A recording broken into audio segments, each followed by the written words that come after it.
అలా మున్సిపల్ ఆఫీస్కెళ్ళి మనవడి birth certificate తీసుకొస్తాను. మున్సిపల్ ఆఫీసులో ఎంత ఆలస్యం అవుతుందో క్యారేజ్ గట్టివ్వమంటావయ్యా?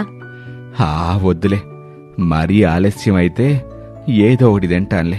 నువ్వు కాఫీలు టీలు ఎక్కువగా తాగబాక, దాహం వేస్తే కొబ్బరి బండాలు తాగు. మరి నేను వెళ్ళొస్తాను.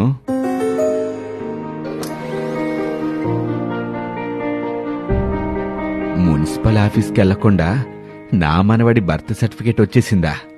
అవునన్నా, మన నారా లోకేష్ గారు ప్రజలకు సర్టిఫికేట్ల కోసం ప్రభుత్వాఫీసుల చుట్టూ తిరిగి టైం వేస్ట్ అవ్వకుండా భారతదేశంలోనే మొదటిసారి వాట్సాప్ గవర్నెన్స్ సిస్టమ్ ని మొదలుపెట్టారు. పౌరసేవలు అందించేందుకు దేశంలోనే తొలిసారిగా మనమిత్ర పేరుతో లోకేష్ గారు ఈ వాట్సాప్ గవర్నెన్స్ కి శ్రీకారం చుట్టారు. జనవరి 30, 2025న ఉండవల్లి తన నివాసంలో మంత్రి నారా లోకేష్ గారు ప్రారంభిస్తూ అధికారిక వాట్సాప్ నంబర్ 9552300009 నంబర్ని ప్రకటించారు.